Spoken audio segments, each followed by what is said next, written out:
Apple launches Beats Studio Buds. Google Workspace is now available to both free and paid users. That and much more from today's tech news.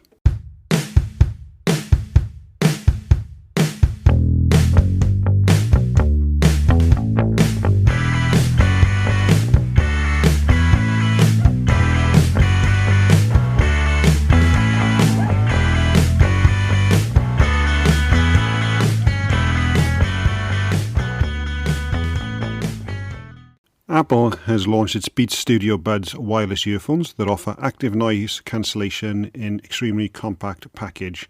Now, we actually covered earlier on today how Best Buy had inadvertently advertised these on their website a little bit earlier than they should have.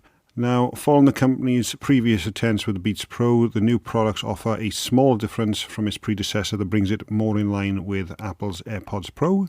The Beats Studio Buds are actually very small and they fit in your ear canal, where the small casing is actually visible to people, whereas the previous Power Beats Pro actually hooked over your ear and must obviously stand out quite significantly there. The earbuds are inside two-chamber housing, which Beats claims gives clearer sound with outstanding stereo separation.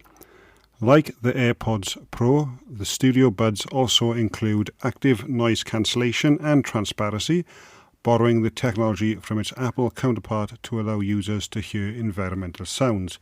However, rather than using Apple's H1 or W1 chips, Beats uses its own chip to provide its features. This means there's no automatic switching between Apple devices, nor iCloud usage for pairing like the AirPods Pro.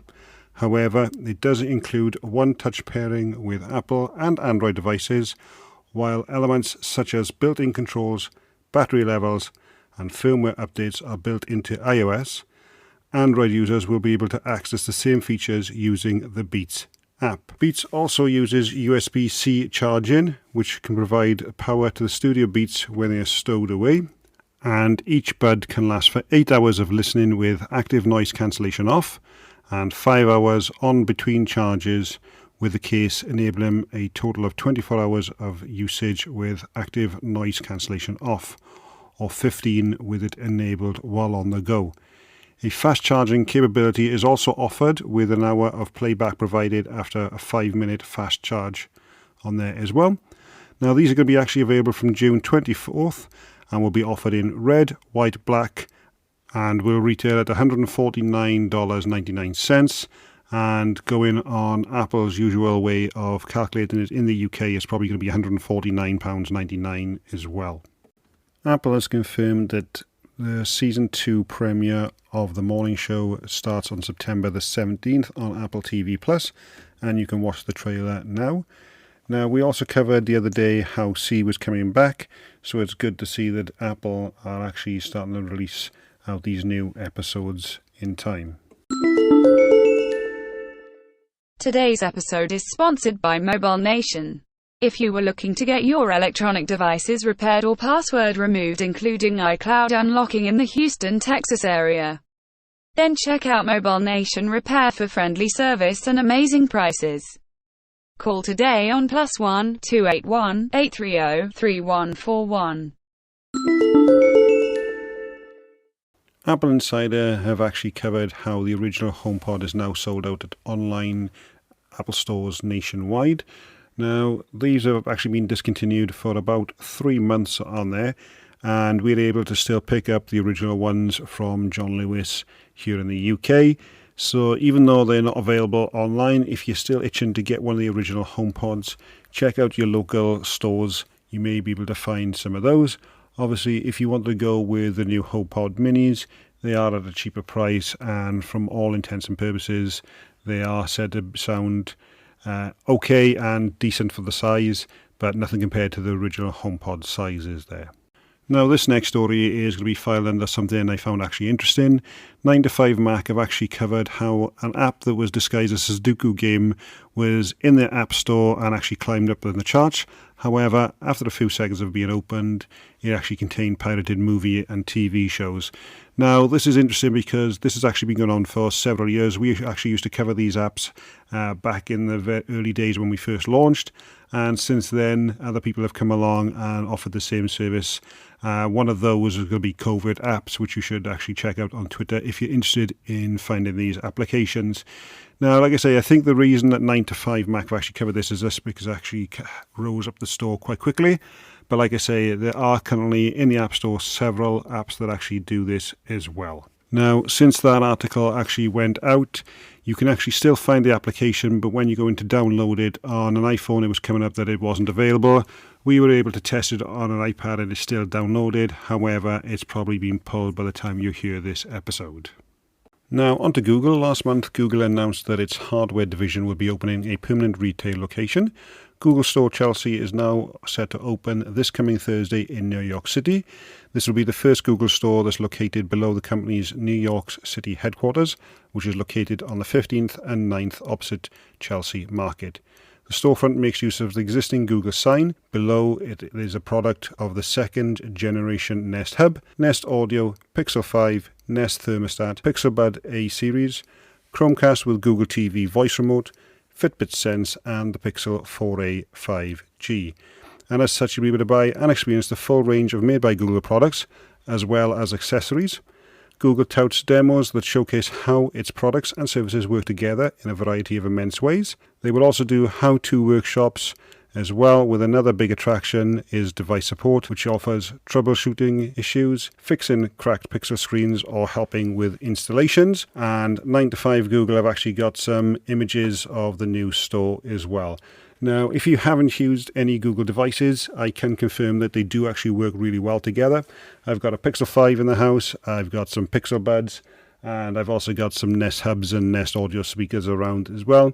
And they actually really work well at integrating. So if you are looking at getting something that works quite seamlessly and you didn't want to shell out for Apple, then definitely check this out. Now, staying with Google, in addition to Gmail, Meet and other Workspace announcements, today Google Docs and Drive will soon get client-side encryption where customers' data is indecipherable to Google.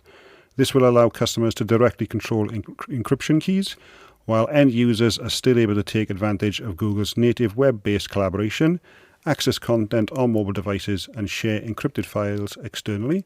This will work on Google Drive files such as Office, PDF and other file formats, Google Docs, Sheets and Slides.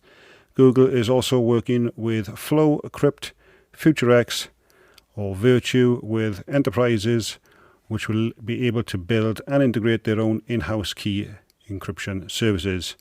A beta of client-side encryption in Drive will be available in the coming weeks for Google Workspace Enterprise Plus and Google Workspace Educational Plus customers. Google Meet will add support in the fall, while this capability will eventually come to all Gmail and Calendar as well. Google Meet is also getting a companion mode to provide a second screen experience as part of a push to make hybrid meetings more useful. Companion mode is designed to seamlessly connect those in the room with their remote teammates, giving everyone advanced features to participate while leveraging the best of in-room audio and video conferencing capabilities. Google Meet Companion mode will be available on the web in September and is coming soon to mobile. Another improvement to the Google Meet experience will let you specify on the RSVP whether you're joining in a call virtually or in person. And then on a safety front, admins will be able to set policies for who can join meetings. A new moderation control will allow hosts to disable in-meeting chat present during meetings, as well as full control over mute and unmute. Back in October, G Suite became Google Workspace for enterprise and then later on education, as well as non-profit customers. Google Workspace is now available for everyone, meaning that regular users with free accounts can access a more integrated productivity experience that merges Gmail, Chat and Meet all together as well. Starting today, you can get the integrated workspace experience, which is primary access through Gmail by turning on Google Chat, which disables classic Hangouts. For instructions on how to do this, we'll put a link in the description that 9 to 5 Google has actually put on there as well, and that's quite useful. Google today has also announced that Rooms will be becoming Spaces, a product name that the company previously used. and this evolution comes when they're trying to get more streamlined and flexible user interface that helps you stay on top of everything that is important. Now, this is actually quite interesting because for quite some time Google was bringing things in and then killing things off, and they've been all over the place, and they've been renowned for bringing out several chat apps and then killing them off. So it's good that Google's actually starting to streamline these things. Now, I actually use Google quite a lot for personal use and business use as well, and I can say that it's actually fantastic. We actually pay for the Workspace as well, so if you haven't checked that out, it's now available to free users as well. Well, that's it for today, guys. Thanks for listening, and we will catch you on the next episode.